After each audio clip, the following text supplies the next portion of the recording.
Hey guys, Cass here, and today I'm going to be doing my September wrap up. I did debate putting September and October together, but I was doing a readathon in October, so I figure make that video its own thing because I'll be talking about all the stuff that makes the books, the readathon books.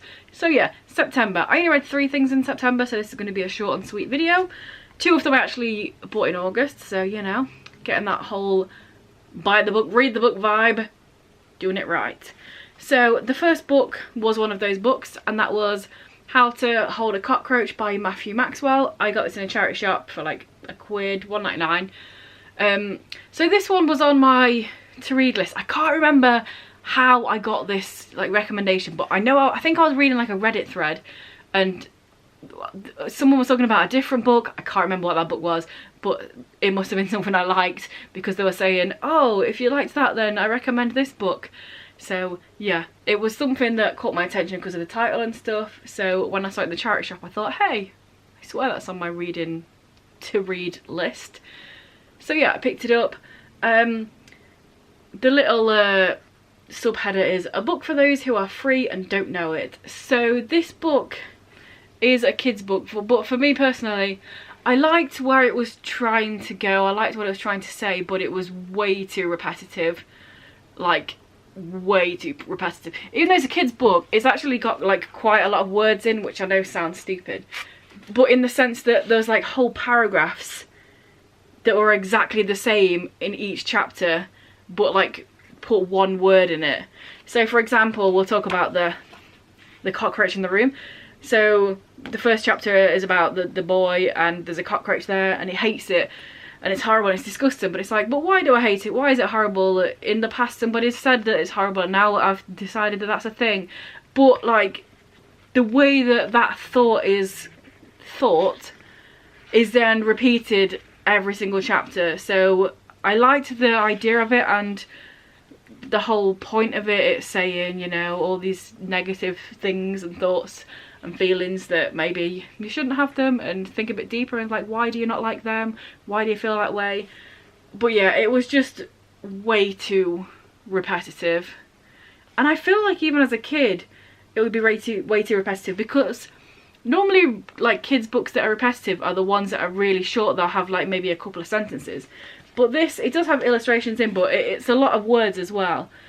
And it's just like, I'll read this chapter. I'll read this paragraph. So it says, then a little miracle happened. The boy remembered the cockroach. He started to realise that he'd been scared of the future, not for what it is, but for what he had believed it would be. More of the mistakes and disappointments of the past. And then that's only half the paragraph. But basically that sort of thing is just repeated every single one. And yeah, like you'd be like, oh, go away, cockroach, leave me alone. And then in the next one it'd be like, go away, this thing, leave me alone. And yeah, go away, past, to leave me alone. Go away, this woman, leave me alone. Yeah, unfortunately it wasn't for me. I give it a 3.5 because I liked the whole idea of it. I'd probably give it like a 3 or maybe even a 2.5 like reading experience because of how repetitive it was. It's really small, and the first few chapters I was like reading and enjoying, but then because it's just the same thing over and over again, it just got a little bit like, okay, I get it, you know what I mean, unfortunately. But I liked the whole message and the point of the book. And then the second book I read was the other book that I bought in August, so boom, getting them out there, and that's Traumaland by Josh Silver. Now this one I actually bought at my local bookshop because in my town a few months ago a local bookshop opened, and then they like got the premises and opened and like became a thing before they realised that Waterstones has also moved to our town now. So like about a month after the local bookstore opened, Waterstones opened. So I was like, I want to go and support the local bookstore. Even though usually I'm a buy second hand, get the book as cheap as you can sort of girly, I was like, I'm going to go and buy a book from this bookstore because I want to help them out. So that book I bought was Traumaland. It's called Traumaland. I thought I'll probably enjoy it. I don't mind spending full price on something that I'm probably going to enjoy. And you know what? I really enjoyed it. I gave it 5 stars. This book was just really good. I very much enjoyed it. So it's set in, I would say like a bit of a future. There's a bit of a like sci-fi elements about it, because basically the crux of it is there's this club. Is it spoilers? No, it says it virtual reality simulations. So basically there's this club called Traumaland. Our main character finds it out and goes there for reasons you will find out when they read the book and how they found out this place. But it's a club and there's all these different doors with like words on the top like fire, knife, rope, etc, etc, and you go into that room and you put on the headset simulation thing, and then you're in somebody's trauma of, like, if it was the fire one, say, you're in a thing and you are the person, and then like there's like a house fire, or if there's a water one, drowning, you know what I mean? So it's like this really weird thing. And let me just see if this is a thing. I don't want to give spoilers away because it was really good, but let me just have a look. I don't know, I feel like it's spoilers, but anyway, it's really good. And yeah, there's lots of twists and turns, and it's really interesting and engaging, and I enjoyed all the characters and the whole idea of the book as well. And it was just very interesting and good, and I very much enjoyed it. So yes, Traumaland. And then last but not least, I read A Hero at the End of the World by Erin Claiborne. I've had this book for years and years, and also some years. I finally read it because the Buzzwordathon prompt was what was it? Oh, an event, I think. I think it was an event, and I picked The End of the World as the event in the title. It fits. So yeah, this is basically like the Chosen One story, but after it. So the first chapter is the dude is the Chosen One, is like fighting the big bad, but then his best friend kills the big bad instead, and then it's like, oh shit, now what am I meant to do? I was the Chosen One, but I didn't actually do the killings. So yeah, and then it's like 10 years after that, and then loads of stuff happens.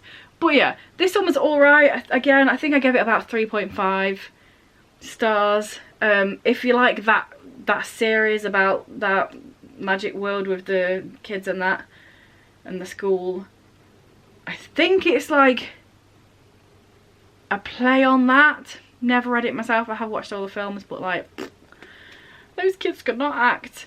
But yeah, it's like in the future, the now, one of them, the one that did the killing, that was not meant to do the killing, who wasn't the Chosen One, is now like really high up in this agency of magical people that like look after the magical world. And then the dude that was the Chosen One, who didn't actually do the killing, the baddie, works in a coffee shop, and then like stuff ensues and other baddies happen. Yes, it does say on the bottom. So basically, like, he accidentally, the one in the coffee shop, accidentally gets mixed up in, becomes a part of a cult. But yeah, it was fine. It wasn't amazing. I thought the idea of the story was interesting, but the way it was written wasn't that engaging. Like, the characters were sort of there. I didn't care about any of them. But it was fine. But that is 2 out of 3 books that I'm going to unhaul though. But Traumaland was really good, so, you know, it's fine. It was a good month because I found a 5-star, and you know what I'm like with 5 stars. They're hard to find. So yeah, that was the books I read in September. There was only 3, so I didn't even insert a cat clip, but I'll give you a special cat clip right here. It's not even one of my cats, it's my brother's new kitten. So here, have a kitten clip.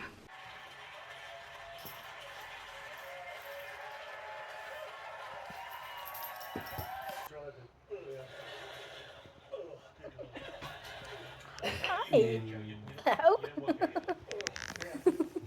But yeah, say some things down there if you want. What did you read in September? Have you read any of these books? Whatever words there you can put there, because that's what it's there for. And subscribe if you want, like if you want, it's up to you. I'm not going to force you. But yes, I will be back, and I will be back because I know I said this last time and then I went like a whole month without posting, but I am back. Am I? I am. I'm gonna film my October wrap up and my haul because it was my birthday in October, so I got a bunch of fun things. I might just do a birthday haul, so it's not just the books, it's some other fun things as well. There's a tag that I saw someone doing recently that I said, oh yeah, that's interesting. I feel like I did it millions of years ago, but you know, I might do it again. So, you know, there are ideas brewing in there. Let's just like translate them to camera and then edit them and then upload them. But yeah, that's the end of the video and all that. Bye.